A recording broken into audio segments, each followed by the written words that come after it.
Hi, I'm David Daniels, and I've completely lost my mind. Okay, Strata cut demonstration, number 1. I'm going to demonstrate a little eye log here, which I'm in the process of building. It's for a little shot, or for a longer piece called eye candy. This eye is moving diagonally. If I cut this up with a knife, 1 frame at a time, at 1/8 of an inch each time, the eye you see will be starting to move into the block. This is a photo cutout example of the size of that eye. I'm going to be actually animating this photo cutout and cutting it away as I cut the Strata cut, so it seems to merge seamlessly from the photo eye into the Strata cut, same shape of the Strata cut eye. By here the photo would be gone, for example. By here it's half there. It would merge with this that eye. This is the exploded view, the interior section of what's going on inside this eye. There's some eye blinks. Well, first of all, there's the iris, the pupil, the iris. The whites of the eyes have been added after this has all been built.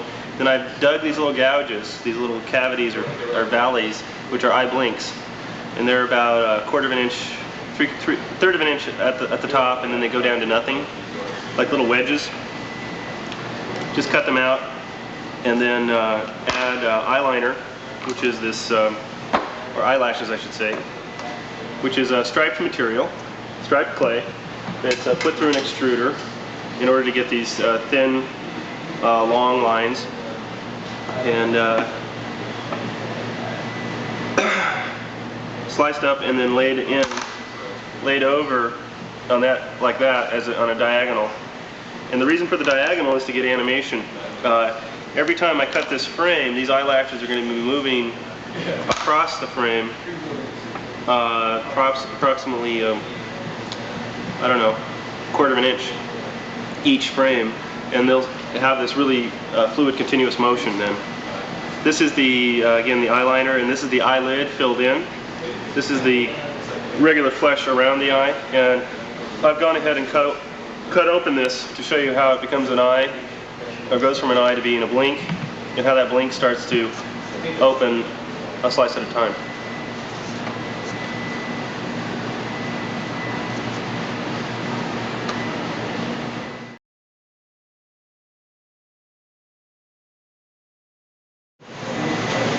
I was going to show you how the fun thing I'm trying out right now is I want to eventually animate with a pasta extruder. If we get a really fine micro-incremented pasta extruder, how I can take a slice of that eye, put it through the grinder, and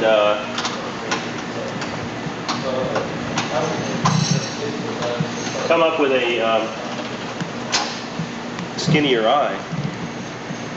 It's warped and distorted, and if I put it through, I change the setting and I put it through again, it gets even skinnier.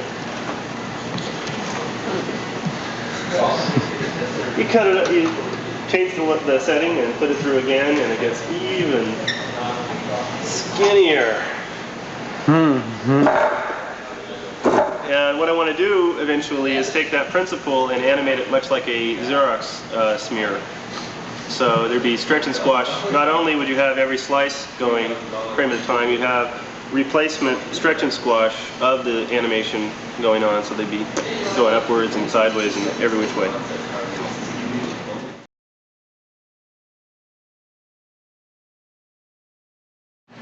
To build one of these blocks, the first thing I'll do is usually a simple technique called the pigs in a blanket, which is taking a bun, which in this case is the color black, taking a little rope of white, which will be the dog, and wrapping the bun around the dog to make the highlight in the pupil, which is then itself rolled like that, and This is what is placed inside the center of the eye with clay texture wrapped around it. Now that texture is an extruded sandwich of different colors like this, which have been run through the plastic grinder to be even and whatnot. I further extrude it or make it skinnier, but just by putting pressure on it, so the slices get thinner and thinner and thinner. And an interesting thing about Strata cut is that if you put something at a diagonal, a sharp diagonal like this, and cut your knife that way, the fact that the lines are still thick, even though if you look at them that way, the lines are very skinny. This principle is important, for example, in this eye, this 45-degree angle movement of this eye coming into this block from nowhere, because the pupil that I made inside this eye is a skinnier oval shape in order to make it seem like it's a circle. If I had left this pupil material this thickness and put it at a diagonal like that, I would have gotten a very, very warped and distorted pupil. So in order to avoid that problem, anytime something is moving from side to side in a Strata cut block, you know I've had to make it get really, really skinny in order to seem normal when it's cut open again. So that is why this this part of the pupil is much, much skinnier. The speed, again taking this simple line of striped material, the speed with which something moves across frame is directly proportional to what angle you position it to the camera lens, or to the slice. Here you get a very fast line moving across frame, zip, slice, slice, slice, slice, slice. So in like 8 slices, this striped line was going whoop. If you move this at a 45-degree angle though, you probably have 2 seconds of animation, much slower, much less fast, one at a time, each slice taking, and also of course the lines would be skinnier. And if you move it directly toward the frame, you get no animation at all. Anyway, with this material and this pigs in a blanket, back to the subject, I layer up this stripe material, and I'm going to rotate it around the center of the pupil, and this will create the iris, and this iris will be a very fast series of lines which are whipping around like a clock, like hands on the watch of a clock or something. They're going if I was doing this more carefully, they should all be concentric, meaning all those lines should go to the middle of the pupil directly. Right now I've done this in kind of a lazy, crude kind of fashion, so you're going to see all sorts of warbling. See how lines don't actually, they kind of like wrap around and they do other kinds of shapes, which can be really cool, but the important thing about the iris material is it should be like a sunburst coming from the center of the pupil. And if I were to do this accurately, it's based on this principle, basically, what's going on in here, but I would have spent a lot more time trying to line them up, because whenever they bulge, you can see how this is bulging this direction and that's bulging that direction. You're going to get all sorts of inconsistent lines that are just warbling all over the place, which again looks nice, but for this particular application isn't really the way to go about it.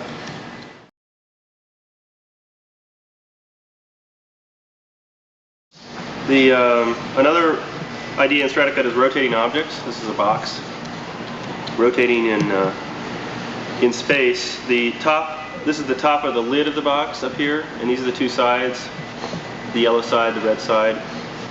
You can see how one side is moving across frame. If I'm cutting this up this direction, basically toward the camera this way, but cutting it up like that, you can see on the underbelly of this object how one side is moving across and elegantly becoming very skinny right there and disappearing, while this yellow, this little yellow side is like very, very skinny starting out here, and as it gets larger and larger, it gets thicker and thicker as it moves across frame. Also, its shape is shifting. The resulting animation of this kind of like snaky-like looking object is basically a 2D or a two-point perspective box with a cube, would you say, moving from one side to the other. You can see how this side has moved that direction, and the top of the lid of the box has started to change its parallelogram, its shape. How it's starting to further that process. You can see how this is starting to become a parallelogram. It's moving up that way. It's starting to get a more slanted angle to it, whereas this line right here is much shorter and much more a steep angle. And we're getting, by this slice, we're getting awfully close to that side of that box fully disappearing. But if you keep going, as you can see through the contour of this programmed piece of motion sculpture, you'll get the yellow coming around on the other side. So it's starting to interframe, as if the other side of the box, the cube, if you will, is coming around forward. So in brief, that's an example of rotational objects in StrataCut. Another principle of StrataCut that is a very simple one. I always try to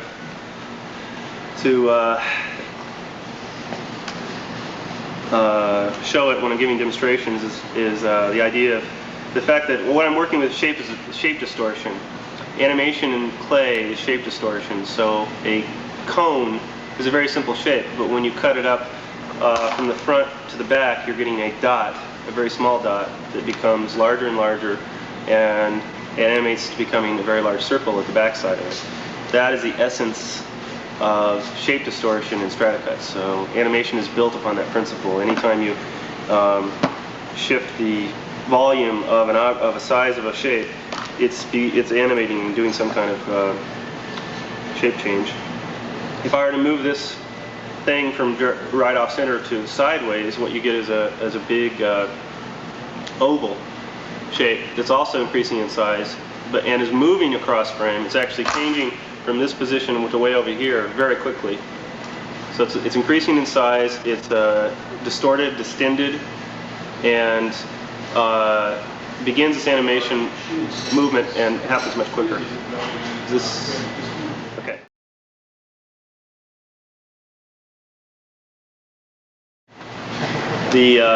Another thing I wanted to show, as long as I've got the tape rolling, is the idea of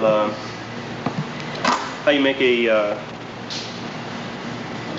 cube checker pattern. If you take these lines and cut them up and stack them,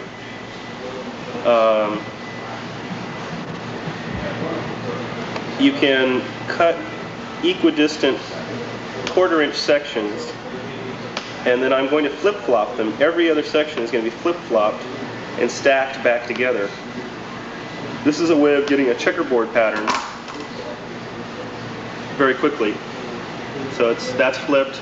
This is put in, stacked again straight. This is flipped. That's stacked in straight. I'm going to go ahead and make it even and do one more.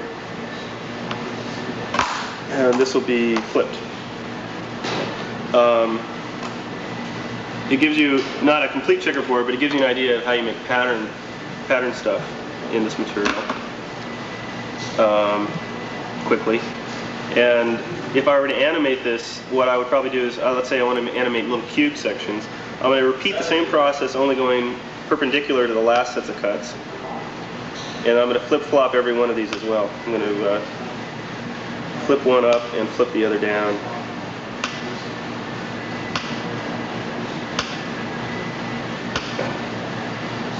So this stays upright, this gets flipped, this stays upright, and this gets flipped, this stays upright, this gets flipped, so on and so forth.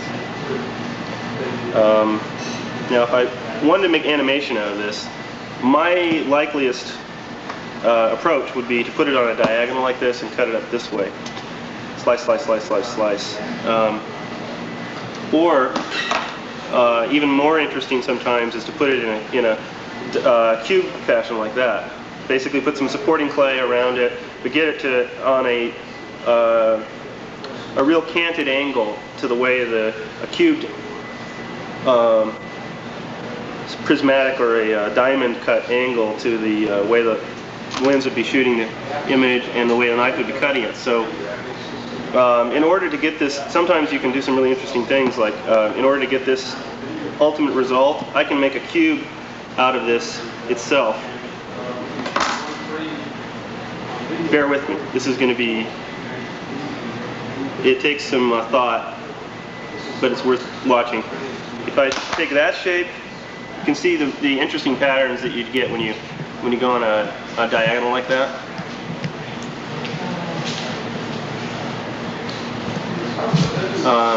Okay, I'm going to keep going. Take that shape, and what I did was I cut it this way, and I'm going to stagger it back to that end. Oh no, is that right? What should I do here?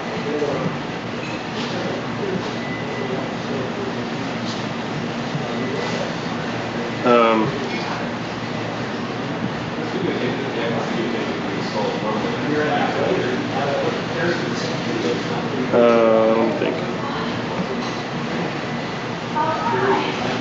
This is sometimes harder than it was.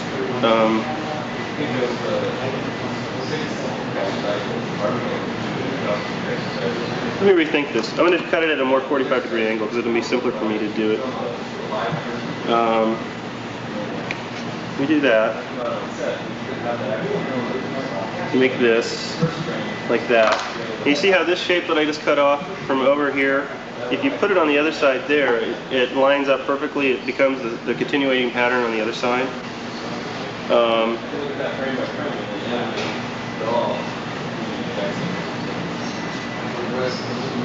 Let's see. If I take an equal amount of cut, you can see how I'm making a shape that lines up. Sorry, I shouldn't move that upstairs. A shape that lines up this way now. And now I'm going to do something crazy and cut it this direction. And you see how these two parts, like there, just line up together? And so I made another parallelogram just by mirroring. I'm mirroring the negative side of the part I cut with the positive side of the other part of the block. And now, if I cut finally this side off and mirror it on this side, you can see how these two line up. And what I've got again now is a box, or a fairly rough, but the idea is true. You've got a box shape again, and this is an ideal form to cut strata cut up in. But it's a series of diagonal shapes that are prismatically moving across frame. They're like flittering in and flittering out. There's a moment of animation. They're moving across screen, and then they disappear to be taken up by the next color, the next diagonal shape. Anyway, what I tried to briefly show there is with about 4 or 5 geometric cuts, you can take basically a box of pattern material like this, cut it at certain types of cantilevered angles, put the opposite or the negative side on the reverse part of the block, and then keep doing that about 3 or 4 times, and you end up with a block again, is what I'm trying to point out. Anyway, it's run the tape back and review that, because I know it looks kind of weird, but it really is a very clever and effective way to get textured material that animates very quickly.